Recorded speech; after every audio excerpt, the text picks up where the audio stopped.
while Errol wonders what new tricks he will have to deal with now. A couple days pass by, and now Loli gets a scroll which has all the preliminary brackets for the tournament. To her horror, she turns out to be in the same bracket as Errol, which immediately crushes her spirits as it means that she has absolutely zero chances of winning the prelims and actually representing her guild in the main tournament. Errol is a little confused about the concept of prelims, so Ray tells him that since the Sword God tournament inspires and attracts such a huge amount of aspiring swordsmen, it's almost impossible to take them all into the main tournament. So the city organizes the prelims with different brackets based on a dice roll. It's complete luck who faces who is in the bracket, and the winner from each bracket gets a direct ticket to the main tournament. Errol checks the scroll which Ray was reading and notices that she is in a different group than her. She thanks the god for that, since she would have no chances sizing up against Errol anyways. She starts praying to the god to help her clear the prelims without much trouble, while Errol pokes fun at her for having daddy issues. The Loli interrupts them, claiming that they need to return back to the dungeons for training. But Errol is too bored of the dungeons at this point and wants to dip. Loli, however, tries to act cute, telling him that she needs a strong man to defend her in case things go south. May realizes how pathetic Loli is and plans to teach her a thing or two about being independent. But before they could leave, Rod appears in the room, acting a little too dramatic as he grabs his daughter, telling her to be extra safe as they never know when Jorg will decide to strike again. Loli could see the fear in her dad's eyes, so she solemnly agreed to play it safe before walking out. Rod turns around and finds Errol silently judging him, but Rod claims that he still has time to pull his act together and be more of a protective dad to her daughter. Errol, however, simply smiles, claiming that it's never too late to be a nice person, and leaves. A couple weeks pass by and finally the day of the prelims arrives. The matches start while the audiences cheer from the ramparts as the fighters clash against each other in a flurry of sparks and sword strikes. Slowly but surely the group starts to thin out as people get eliminated, and even Loli loses her match before even coming across Errol. She broods in the corner, sad about the results since she at least hoped to reach the finals this time around. But Errol doesn't care about his feelings, claiming that she was worried for no reason about not winning the prelims because they were in the same bracket, since she would have lost anyways. That leaves Loli even sadder than before, but she pulls herself together and tells him to keep his guard up even if he is really strong, since the other finalist of their group has some special tricks up her sleeve. Errol, however, doesn't seem to be too bothered, and replies that he has already seen almost all the tricks from his fights inside the dungeons, so he doubts this opponent would surprise him. The Loli, however, isn't so sure as she replies that this red-haired swordsman is actually a magic swordsman, who can use their magic spells to reinforce their swords with mana and extra power. This was an interesting, as Errol wouldn't have expected the city to allow the use of magic in a tournament based on being the best swordsman. Loli replies that it doesn't matter what your class is, you only need to be part of a guild in order to enter the tournament. With that, the announcer calls for Errol and Loli bids him luck. He walks up the arena and comes face to face with the red-haired girl, who straight up tells him that she is a magic swordsman and it is an accepted class. So she doesn't want to hear him and moan about how the fight was unfair because of her magic. Errol straight up tells her that he doesn't mind and the best fighter would win the match. With that, the announcer starts the match and immediately the red-haired girl starts throwing fireballs at him. Errol pulls a matrix and dodges the attacks one by one while deflecting and slashing through the rest. The magic swords girl, however, seems to have an endless pool of mana as she continues her barrage, but Errol dodges and weaves through the attacks to get up close and personal. He immediately tries to strike her down, but the girl manages to block him while using another fireball to force him back. Errol starts getting a feel of her skills and comments that it must be pretty convenient to be able to switch from close range to long range attacks at will. She boasts about how she is gifted, and a classless loser like him could never defeat her. But Errol replies that she isn't a master of any of those two disciplines, even if she knows the basics of both. This really pisses her off, and she promises to make him eat his words as she uses her magic to imbue the fire into her blade, making it a flaming sword, claiming that only a true magic swordsman class person can wield something like this. With that, she swings her sword, causing the flame to chase after Errol, who calmly sidesteps and slashes against it. But even he is having trouble making sense of where the next attack is going to come because of her erratic movements. He acknowledges her talent, claiming that she must have practiced a good bit. But soon he stands in one place and absolutely schools her on what actual mastery looks like as he starts deflecting the flame attacks without even moving an inch from his position. He claims that even if her basic swordsmanship was better than the Loli, she could have been so much more effective and troublesome.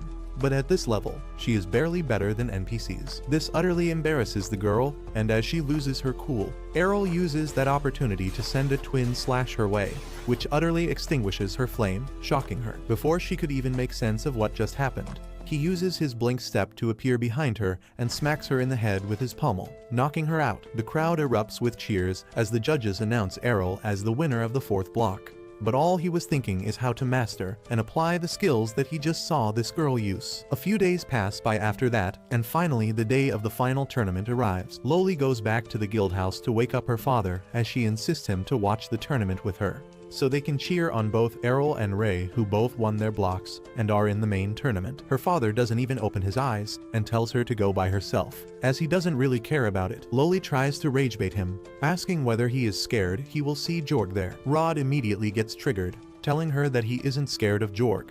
But soon he comes back to his senses, and in a moment of vulnerability, he tells his daughter that he tried picking up his sword yesterday, and he realized that he is so rusty at this point that he might not even win the Sword God tournament. This pisses the crap out of Loli, who couldn't even qualify the prelims, let alone dream about winning Sword God tournament while calling herself rusty. She tells him that he should think about how he can still match the fighters in the finals for the tournaments, while other swordsmen who train their entire lives can't even qualify the first match. Finally, Rod agrees to go, and on the way to the stadium, he thinks about how he trained Ray when he used to have both arms instead of being a one-armed mess. He thought about those moments warmly and wondered how Ray would perform since she is his oldest student at this point and he is really connected to her. Back in the tournament, Ray seems to be losing her nerves as she shakes her legs anxiously. Looking at the ground, she gets jump scared by Errol, who asks whether she is scared that they might meet one another in the very first match. This seems to make her forget about her fears as she tries to hit him. But Errol grabs her punch just as the judges announce that the first match is going to be Jorg, the defending champion, against Errol, the classless Phenom, who is surprising everyone with his lossless run till now. He gets up to leave, but Ray grabs his hand, bidding him good luck. With that, Errol moves into the arena where Loli calls out to him, telling him to kick Jorg's ass and tear it into 64 pieces. But the moment Errol spots Jorg walking out into the arena, he immediately realizes that something is wrong. Jorg's eyes have turned purple, he has grown fangs and a horn, looking like he just sold his soul to the demon. Errol's spidey senses starts tingling as he realizes that this guy could be dangerous. But Rod immediately realizes what's happening. He notices the sword Jorg is holding and warns Errol to back off, as he is holding a sword with a very powerful demon trapped inside it. Jorg's voice seems different as he speaks up, claiming that he didn't think anyone would recognize him. Loli is confused since Jorg should know who Rod is, but Rod replies that the demon itself seems to have possessed Jorg at this point, which means that Jorg is not in control of anything. Rold claims that the sword is supposed to be the original sword used by the sword god who defeated the Demon King. But before dying, the demon cursed the sword, because of which it was supposed to be locked away in the royal repository. The demon smiles, claiming that he was sealed away for hundreds of years, but he stayed patient as he knew that one day someone would come to free him and claims the power for themselves, and that's exactly what happened with Jorg. He announces to everyone in the stadium that he is the demon named Gelda, the destroyer of mankind. This brings even Ray outside, who claims that she always thought that Gelda was just a myth, a legend to scare children, the demon who became powerful enough to destroy the entire planet itself. Chaos and fear ensues as the commoners recognize his name and start running away from the stadium, causing a stampede. Gelda, however, enjoys the sound of humans screaming for their life and isn't going to let them run away so easily, so he creates a magic circle beneath him, covering the entire stadium into a dome of magical energy, capturing and locking the people inside. He laughs at the horror he is causing, claiming that the screams of humans is like music to his ears, and he is going to enjoy that while slaughtering them all. To his surprise, Errol doesn't move from his position, and in fact has his sword drawn out. Gelda tells him to run for his life, but Errol claims that he is confident that he could beat him, since he has been beaten before once, which means that he is not invincible. The demon laughs, claiming that the last time he was defeated by a sword god,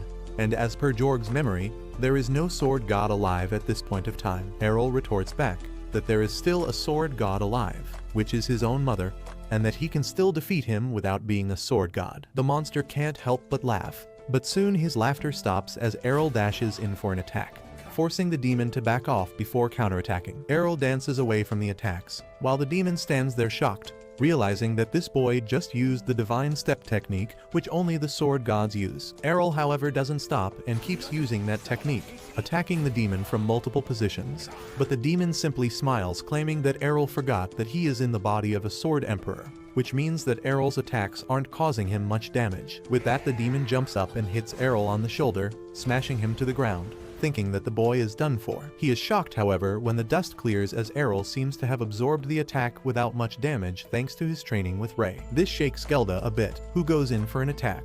But Errol calmly swats him away, before counter-attacking with his own infinite break attack, slashing and hacking at the demon from multiple directions, completely overwhelming him in a flurry of attacks. This triggers Gelda's PTSD, as he has no doubt that Errol is using all the attacks of a sword god.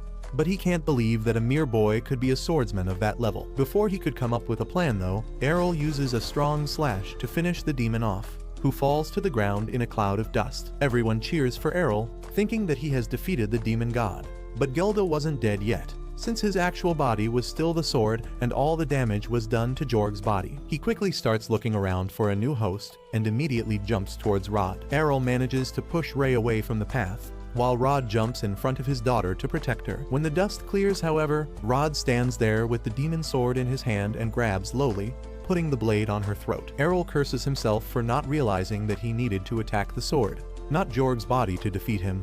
But it's too late now. He tells Errol that if he moves a single inch, Loli is dead. But Errol freely moves around, telling him that he can't kill Loli. Ray doesn't know why he is provoking a literal demon. But when Gelda tries to kill Loli, the hand refuses to move. Errol claims that Rod is much stronger than Jorg ever was, so possessing him wouldn't be that easy. Rod plunges the sword into the ground, freeing Loli, while Gelda tries to fight back and take control. Rod, however, is too much for him and manages to free himself from the demon's grasp, throwing the sword at Errol, who slashes it to dust, killing the demon once and for all. But that's where this video ends. Remember to like and subscribe to the channel. Thanks for watching, and I'll see you next time.